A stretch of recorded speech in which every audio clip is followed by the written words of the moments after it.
Adil itu berada di tengah-tengah dan memberikan hak sesuai dengan orang yang membutuhkan. Saya kasih contoh sederhananya begini.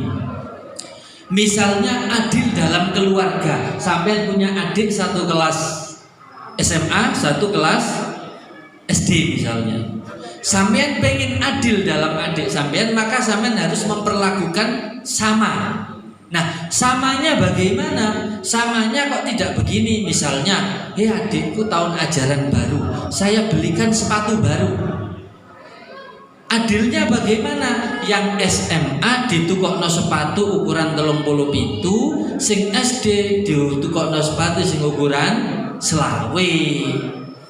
Ojo kok wis adil tak tukokno sing ukuran 37 kabeh.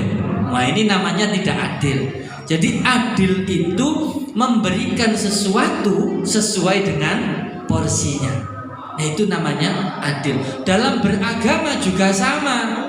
Kita tidak boleh egois dalam beragama. Contohnya begini. Sampean beribadah kepada Allah, sholat 5 waktu wajib nggih? Puasa Ramadan wajib apa mboten?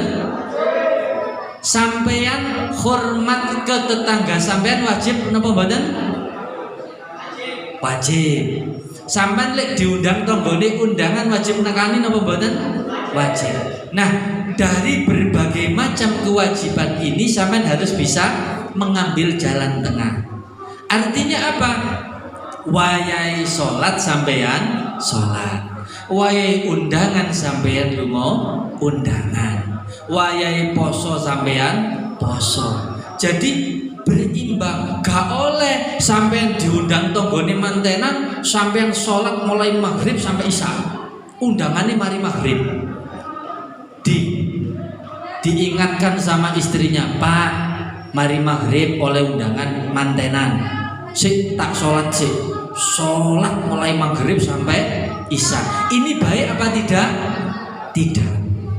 Kenapa? Karena masih ada ibadah lain yang dapat dilakukan. Jadi ibadah itu bukan hanya sholat saja. Bersosial masyarakat itu juga termasuk ibadah. Sama seperti ngeten, sampeyan ketika di rumah misalnya sholat wajib nggih. Sampeyan lek dikongkon wong tua wajib nurut apa mboten? Wajib. Kira-kira imbang apa tidak ketika sampeyan sholat dengan disuruh orang tua? Nah, jadi ibadah kok nanti dikongkon wong tua ning ngene. Nah, tukokno ibu lombok, gak bu, aku apik sholatnya mulai isuk sampai sore, gitu. Itu tidak baik. Itu namanya bukan moderat. Moderat itu melakukan sebuah ibadah tidak hanya dari satu sisi tapi berbagai macam. Jadi wayai sholat ya sholat, dikongkon ibu ya ibadah, tidur pun juga ibadah. Sampean misalnya pulang dari sekolah, pulang dari sekolah tidur ibadah, tapi lek wayang ini ya boleh turu, ada tempatnya sendiri. Iya kan? Ya dipersingkat, saya bersingkat, tidak apa-apa. Jadi misalnya sampean di rumah ya, kalau sampean di rumah berarti sampean harus bisa mengambil sikap. Oh iya rek, kewajiban saya sebagai seorang muslim dan muslimah itu banyak. Cara mencari pahala itu dari berbagai macam. Artinya sampean tidak boleh wis aku wis sekolah bu, liyane wis mau nglakoni aku, pokoknya aku sekolah, tugasku sekolah. Tidak. Tugas sampean sekolah wajib karena mencari ilmu.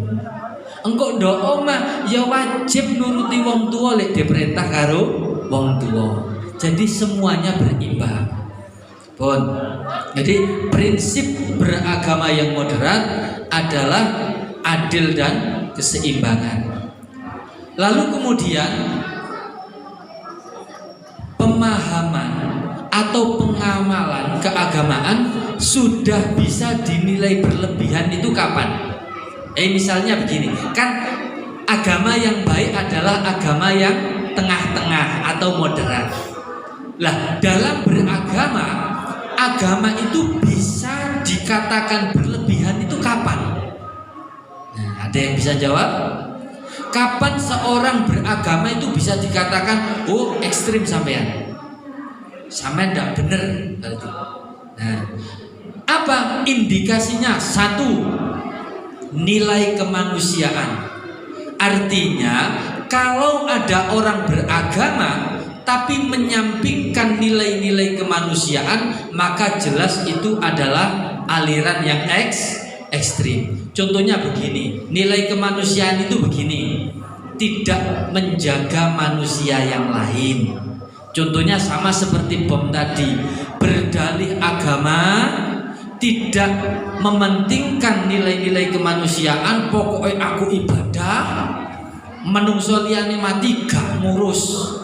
Nah ini termasuk paham yang ekstrim. Pokoknya sampean titeni, kok ono wong ibadah, lantas dia sudah tidak mempedulikan orang lain, maka ini sudah masuk dalam kategori pemahaman yang ekstrim. Paham ya? Sampean titeni, kok ono wong ibadah misalnya sakarepe dhewe.